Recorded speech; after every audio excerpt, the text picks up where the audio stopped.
Hi, this is about also known as Gigi. You're listening to Walk With Me podcast. My guest today is Liz Bull. Liz Bull is a certified life mastery consultant, business hypnotist, master bioenergy healer, and she can help you get a life in a body you love. Welcome to the show, Liz. Hey, thanks so much for having me. I'm so pleased to be on here. This is terrific stuff, and I love what you're doing, and I'm really, really excited. And you know what? I am just looking here to see where I can share your page to mine, because I did the refresh thing. And I am hey, everybody, the secret is out. I am technologically challenged. That's all there is to it. So. Not a problem. Yes. Now, why don't you start off by telling us about you and where you're from, Liz?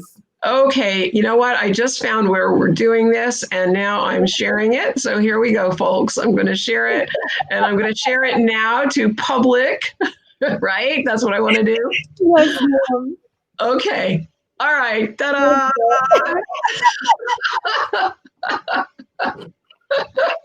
So now, I mean, hey, newsflash here. I am totally technologically challenged, and that's the way it is. Not a problem. Yet another thing that I have to overcome in my life is technological challenges in the Zoom world. Yes, ma'am. I'm glad you were able to figure it out. Well, it was just a timing thing. There was, what I learned was that there's this little lag. Hey, y'all, this is a hot tip, right? There is a lag from the time that you refresh the page to when things really appear, and then you're able to finally click on share. Yes, ma'am. It's a step-by-step process. So, hey, we get by with a little help from our friends, right? Yes, ma'am. Liz, we're so honored to have you here today. Now, can you start off by telling us about you and where you're from? Sure. Well, I basically categorize myself as an East Coaster. I was born in New York, and when I was 12, my family actually moved to Florida. And so there I was, until I graduated from college, at which point I moved back north again. And north was pretty much where I stayed for a while before moving back to Florida. So that's me in terms of geographical information. So yeah, East Coast, that's me. That is me. Yep. So I've certainly enjoyed my time on the East Coast. Never had a notion to go west for whatever reason. I know that's part of our heritage, go west, young man, see fame and fortune in the West. I never had that urge, not once. I love it. Now, Liz, tell us more about your book, Your Amazing Itty Bitty Diet, free weight loss book. You mean this? Yes, ma'am. Yes, that. So weight has been an issue in my life for forever. I mean, really for forever. I grew up with a mom who was morbidly obese. I mean, seriously obese. And so there was always, issues of two things. One, there was food restriction, because I was fat when I was young too, heaven knows why. Well, actually, I have some theories on that, but we won't go there right now.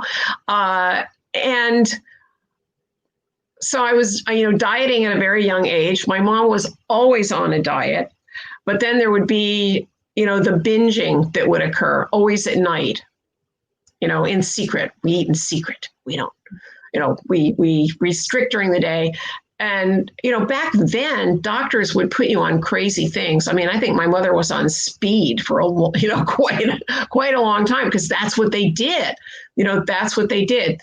And it made her cranky and crazy, quite honestly. So I grew up with a mom who was always, binging, restricting, and crazy. Yeah, there we go. But that's the way it was, because restriction makes you crazy anyway, but then the drug on top of it all made it even worse. It really did. Made it even worse because she didn't sleep well. And if you're not sleeping well, that makes you crazy too. So, I mean, I can't even imagine how many thousands of women have endured that crazy cycle. And of course, if you're losing weight under those conditions, it's not going to stay gone because the underlying reasons for the weight never get addressed. It's always, well, here, try this. Oh, that didn't work? Oh, well, then try that. Oh, that didn't work either. Well, do this. And nobody ever stops to do any proper analysis. And that's what's different about my approach to weight loss is I have an engineering background, so I have a very rigorous and methodical way of looking at it. And then also as a medical intuitive and master healer, I'm looking at when did this start? Did it even start with you? Or is this something that's epigenetic? For example, I'm half Irish on my mother's side, right? Both my grandparents were born in Ireland. Well, what's Ireland famous for? Famine, starvation. So that's there. That's already there in the genes, and the gene expression is a history of deprivation and starvation, and there never being enough. So when people feel like there's never enough, the first place they go is food. Even if it's no longer part of their experience in this lifetime, they're carrying it through. I know that sounds nuts, but I can tell you my own experience with cleaning out my pantry. My mother always had a fully stocked pantry. I mean, we would have, you would think the apocalypse was coming. The Bull family was going to have food. No matter what, the earth could have been completely scorched, but we would have had enough food. We would have had enough food in the freezer. We would have had all those canning jars were fully packed. Stacks of them, right? We were a family of 4 people. Okay? But I can tell you that if I was cleaning out my pantry, I would start to feel a sense of panic and dread. You would think that every grocery store in my town was going to go out of business in the next 10 minutes and there was no more food available. Literally, I would feel that sense of panic and dread. The fear was just gripping my stomach. It was crazy. Finally, I realized what the heck was going on. I went, oh, okay, we need to do some energetic clearing on this one because it makes no sense. It's just me and my dearest darling, that's it. I don't have 10 kids. I don't even have a dog right now. This made no sense. Why should I feel so panicked? But then the crazy thing is I was visiting my brother. And again, it's just the 2 of them, right? He doesn't have 10 kids. He doesn't have, none of that. And I'm looking and I'm going, he's doing the same bloody thing. He's stocked up to the beyond with food. And I was like, dong. Clearly that same, expression is occurring in his life. The man shops at Costco, right? This is nuts. This is absolutely nuts. And so I've never discussed it with him. I was just like observing. You have to be in observation mode on some of this stuff to see how the craziness expresses itself. I love it. Yeah, he has never gone through the, let's pare down the pantry. That has not ever occurred to him. Nor will it ever, I suspect. nor will it ever. It's just like, that's just the way that works. We are not running out of food. No, no, no, no, no. No. But back to my mom. I want to dig into that because that was one of the things that I have discovered about the relationship with energy and histories of abuse, which is how you and I got together with abuse, and the epigenetics stuff that's going on. So my big aha moment with weight loss and energy work came when I was working with a woman. We were actually in a course together because she is also a healer, and we weren't working on weight, not at all. We were working on something else. I can't even remember what we were working on. But what I noticed, being a medical intuitive, you can kind of see things in people's bodies. And what I was noticing was that her lungs were exceedingly dark. And the lungs are typically where grief is held in the body.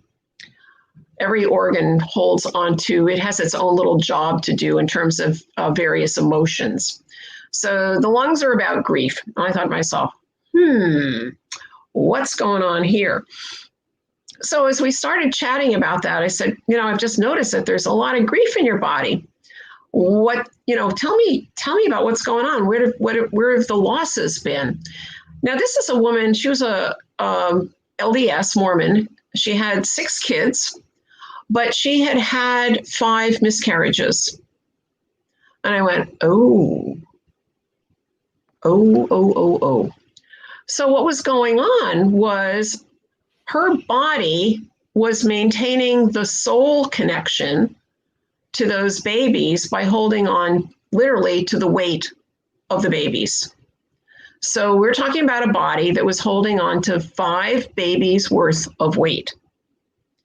And when we released the grief, when we, kind of brought that into focus, that's what was going on, her body literally started releasing the weight. I mean, it was coming out of her every which way.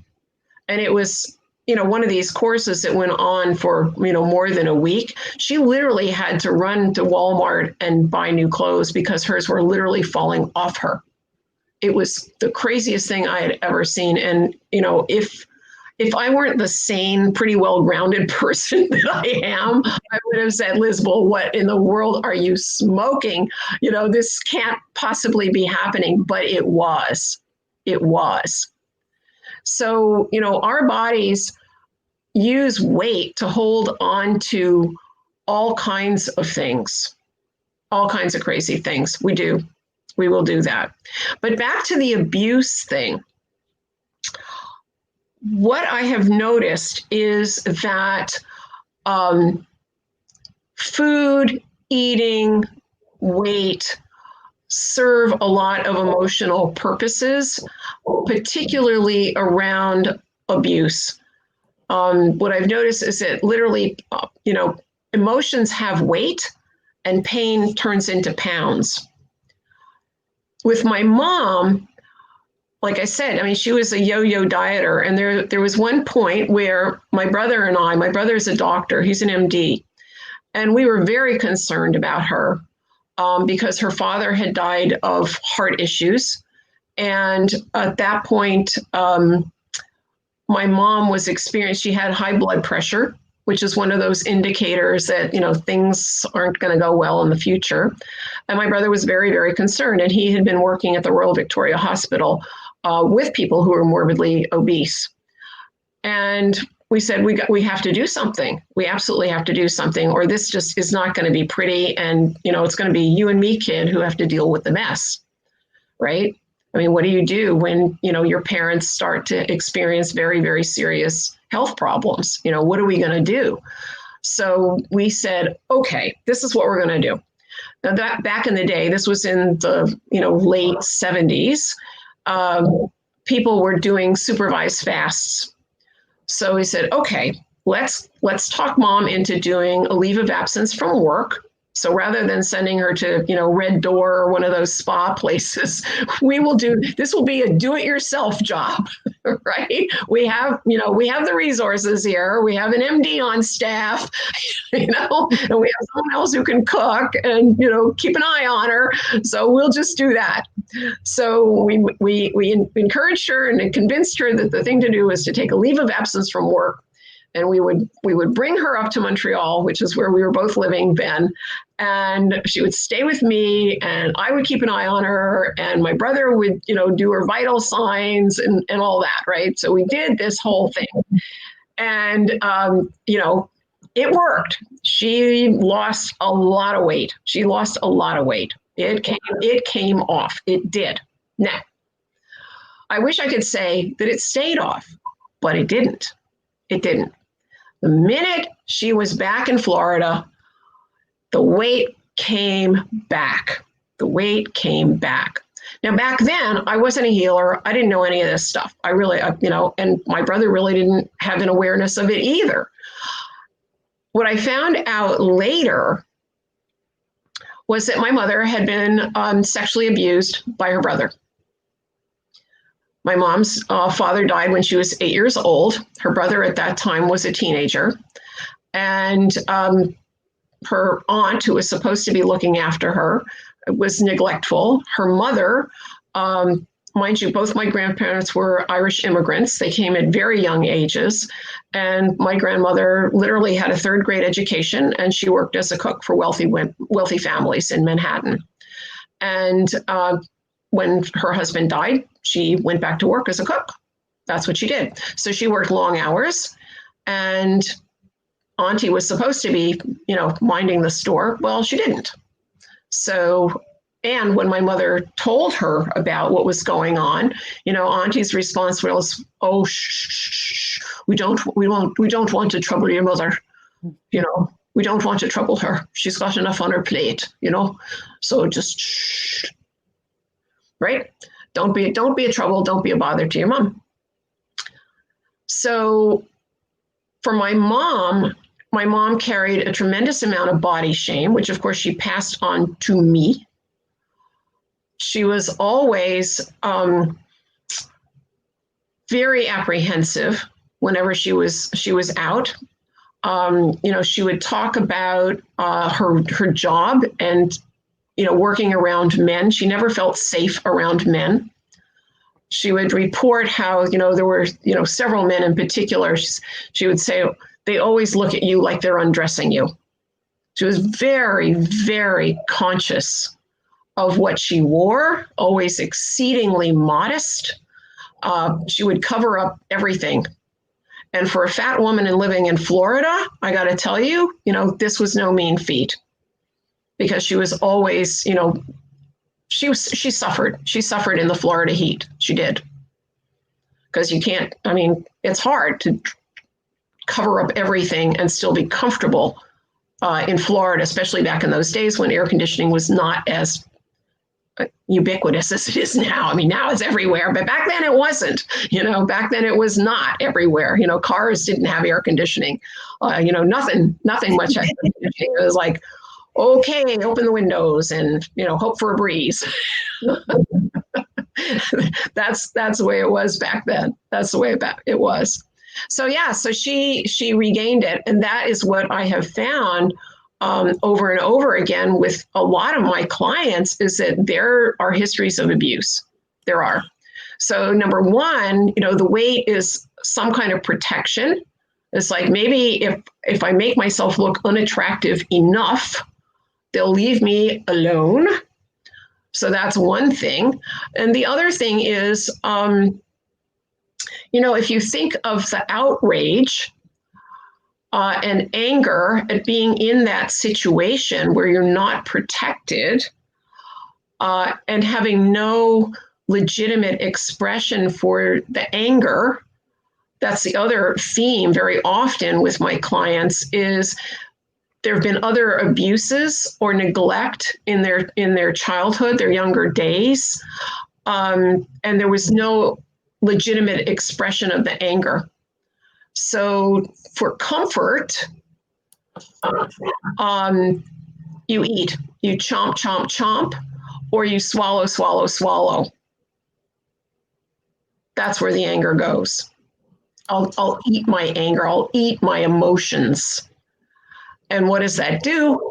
You know, your body expands, and then there's becomes inner directed anger, because it's what's wrong with me. I'm so stupid. Why am I doing this? I should know better. You know, you know, I'm so stupid. So the self-abuse starts, right? The self-abuse starts. Or there's, you know, they might have some success with all of the restriction, which, you know, you will have periodically. You can have some success, but then there'll be a plateau.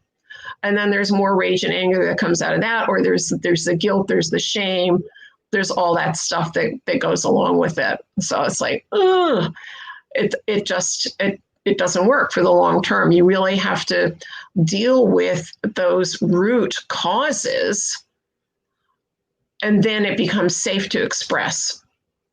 And you find, you know, legitimate ways to express your emotions. And I find with a lot of my clients, they don't even know what they're feeling, because the abuse started so early on. The neglect started so early on. They didn't, you know, it was pre-verbal. There were no words, and they still don't have words. They still don't.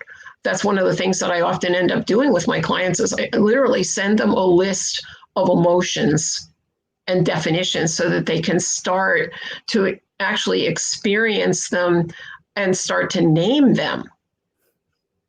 Which is, I mean, it sounds weird, but when you have that much abuse and neglect, the frustration builds up, and it stays resident in your body. It stays resident. So a lot of times things come out when we start to really work on doing these healing things. A lot of times it gets expressed as tears. The release comes in the form of tears. Because that, you know, when you're younger, that's all you got. That's really all you got. Yes, ma'am. Liz, Melanie 8 says, people do mentally beat ourselves up. It's such a cycle until the cycle is broken. That's right. That's absolutely right, Melanie. Absolutely right. Yep. And that is my work, is breaking that cycle over and over and over again, because it kind of, you know, it may start, I should start here, you know, here, and then it cycles around, and then it goes around again, and then it goes around again, and then it goes around again, and, you know, until you get out here. Then if there's a long enough timeline, there is a lot of unwinding to do. A lot of unwinding to do. And many of my clients are typically middle-aged, and they're still dealing with stuff that happened when they were 3 years old. So it takes a while to, you know, work backwards, but it can be done. You have to be patient, and it takes a certain amount of bravery. But, you know, hey, these people are typically very brave souls in the first place, because they've already endured a lot. They live to tell the tale, you know, just like you did, just like I did. You know, we're still here. We're still standing. You know? We're still standing. We are still standing. Yeah. So that's a lot of it. But some of the stuff too comes from, not all of the cycles of dieting. A lot of people have just been literally fed such a load of crap about what they're supposed to be eating. And it has a kind of a vicious cycle too. What I found is that there is actually a correlation between your blood type and what food actually works for your body. So a lot of times people have been on these diets, and all they've been concerned about is calories. Calories mean nothing, absolutely nothing. What matters is what your body can actually use. That's what matters. And the only way you can find out, I mean, there are two ways you can find out. One, you can go the opposite direction. You can have a blood test that will tell you what your body can't use. You know, I call it the don't put this in your mouth test, so it's like, don't do that. It is a bad idea, right? Or you can use something called applied kinesiology, which is what I teach all my clients, is how to use that. Plain English is called muscle testing. You can literally test what your body can use and what it can't, right? So that takes inflammation. Once you start to figure that out, and it's testing, it's being rigorous. I said I have an engineering background, right? So I was like, we test, we see what's really going on here, because as the saying goes, the truth will set you free. Now, if you have a particular attachment to Twinkies, it might piss you off first, but at least you'll know, unequivocally what will work with your body, what will actually nourish your body. And when you start to nourish your body, then inflammation goes away. And a lot of times what people have really been dealing with is massive amounts of inflammation, massive amounts. Now, there's another piece to this, and this goes back to that early abuse stuff, because a lot of abuse registers in the body as a fear response. Well, where does fear live in the body? The stomach. And if you think about the amygdala and the role of the amygdala, which is fight, flight, freeze, right? Fight, flight, freeze. If you think about how that gets expressed in the body, if you think of animals, when an animal gets scared, what's the first thing it does? It pees and poops on the run, right? So that's all the stuff in your digestive tract that gets affected by that early abuse and neglect. So if you have a digestive system that's already compromised, it's going to make your body's ability to assimilate nutrients compromised. Okay? And if that's true, how well do you think you're going to do with diets? Not well at all. Not well at all. And if you think about the kind of response that traditional dieting provokes, deprivation, fear, there's not enough for me. Will there ever be enough for me? And then, am I enough, right? So all that gets bound up in that response, which makes it hard for your body to release weight. It looks like I've confused you totally. No, I definitely understand. Or maybe you're like, oh my gosh, oh my gosh. Yeah. I love it. Yeah. So there's a lot to it, which is why all that traditional stuff. I mean, like I tell people, it's like, if Weight Watchers actually worked, why would you need a lifetime membership? Makes no sense. The reality is that it doesn't work for all those reasons that I mentioned, none of which is ever it's like nobody even whispers that, at any of these weight loss meetings, because most of these people don't know, they're ignorant of that. Early childhood abuse is never mentioned in the same breath with weight loss. Never. But it is here.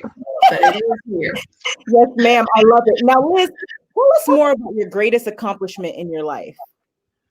Greatest accomplishment in my life? Yes, ma'am. Oh my gosh. You ask tough questions. I don't know. I was like, well, I think reinventing myself more than once.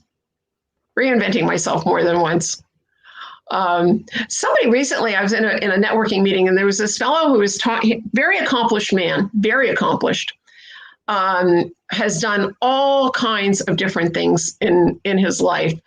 And apparently there is a term called a polymath. I'd never heard of that word before, but he was talking about being a jack of all trades, master of none. But if in fact you have mastered some of these things, that makes you a polymath. So maybe I should say, well, because I'm a polymath of sorts. Very polymath, right? I've done a lot of cool things. As you know, I was an architectural lighting designer for many years, and I specialized in skyscrapers. That's what I did, and they're tough. Skyscrapers are tough, but they totally changed the mood in a city. I was at one point I did several jobs in Miami, and I was down there one time photographing one of the jobs, and this woman stopped me and she said, "What are you doing?" And I said, "Well, I'm photographing Centrust building."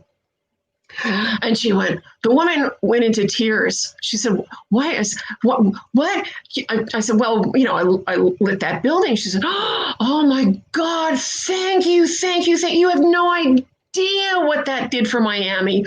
Oh my gosh, this place was in such doldrums, and lighting that building, it just, it raised everybody's self-esteem, and we all felt better about our city. And oh my gosh, I just can't thank you enough."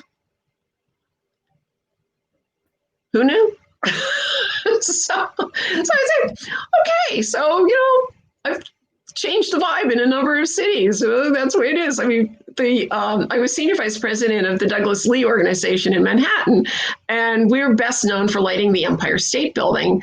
And that was another case. Was like, New York was really in the doldrums. And, lighting that building, I lit a number of other buildings in Manhattan, and everybody was just like really excited, about that. It was like, it really changes the atmosphere in the city because people go, "Oh, look at that one. Oh, look at that one." Right. And, to this day, people are so excited when they find out that, I designed the snowflake that goes up every holiday at 57th and 5th. Oh, wow. And yeah. So I did that. That was back in the 80s, right?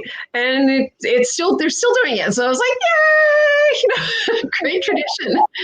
That's so fun. And people just love that. So there is something that's very uplifting about light. And I mean, it is energy. It has tremendous power to change people's moods and the way they feel. And, so I worked with that kind of energy for many years, and now I'm working with other energy. That is incredible. Liz, now what change do you wish to see in the world? Oh my gosh. The change, I'm working on it, girl. I'm working on it. It's my underlying mantra for the work that I do is that no woman goes to her grave still ashamed of her body. So that's the change. To end shame in women. Yeah. And to undo the millennia of patriarchy stress disorder. Now, I don't know if you've read that book, Patriarchy Stress Disorder, but it is real. It is real. And certainly, I experienced that for my entire life. I mean, this has been going on for generations and generations and generations of women. Certainly in my work in lighting design, and I don't mean to bash men, but I will tell you that, when you're a woman in quote unquote male dominated professions, and certainly architecture and high-rise construction is one of them, it's wearing because you feel like you have to prove yourself over and over and over again. And, I will tell you, I'm a feminist. I never burned a bra. I came close, but I thought to myself, bras are expensive. I'm not going to burn my bra, but there used to be a saying that, in order to be thought, the women had to be twice as good in order to be thought half as good as a man. And then the follow-up sentence to that was, fortunately, that's not too difficult.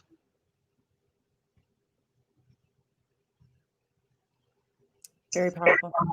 Fortunately, that's not too difficult, but it's irritating that is still present. It really irritates me that women are still, paid what are we up to now? A whopping 83 cents on the dollar.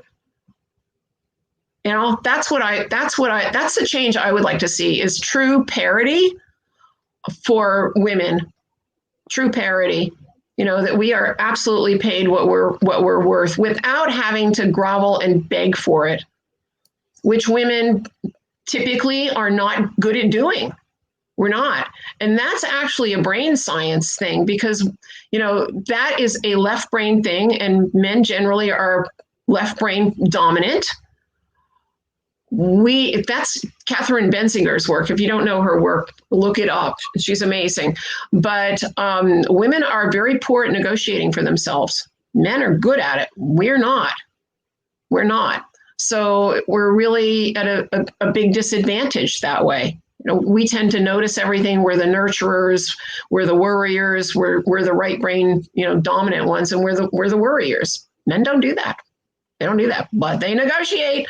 They're good at it, So that's what I would say is true parity. I would see, reproductive rights, that women actually worldwide have authority over their bodies.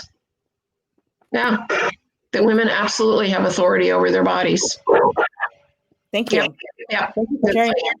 Now, Liz, what is your best advice to the audience for walking with purpose and living a life of happiness? Living a life of purpose, number one, is only you get to call that. Only you get to call it. Nobody else does. And each of us, each of us has our own, I believe, a soul purpose, which is known to us, and sometimes takes a little rooting out, because especially women, we're told what we should be, what we should think, and that can obscure our purpose. It can keep it hidden from us for years, because we're trying to be pleasers. We're trying to live up to other people's expectations. So number one is, listen to yourself, sit with yourself, have some quiet time to be reflective, and think about what lights you up, because typically the things that light you up are what you're supposed to be doing. That is your soul purpose. Whatever makes you happy, there it is right there. And don't let anybody tell you any different. No. Yeah, what makes you happy, that's what you're supposed to be doing. Do more of that. I love it. Thank you so much for being a guest on Walk With Me podcast, Liz. I truly appreciate you. Now, where can the audience find you? They can find me at lizbull.com. That's LIZZ if you're Canadian, BULL.com. And my book is actually, it's available on Amazon. So there it is, your amazing itty bitty diet-free weight loss book, which tells you all the things you need to know to get the body that you want without having to do restrictive diets, which just make you feel miserable and they don't work. Very powerful. Ladies and gentlemen, make sure to check out Liz at lizbull.com. And Liz, again, thank you so much for being a guest on Walk With Me podcast. You have a blessed day. Thank you. This has been great fun. So thank you so much, everybody. And Milani, thanks for joining us. That was great. I'm so glad that you were here as well. And yeah, so check it out, lizbull.com. Yes. Thank you for listening, and Melanie. We really appreciate you. Have a blessed day. You too. Bye-bye.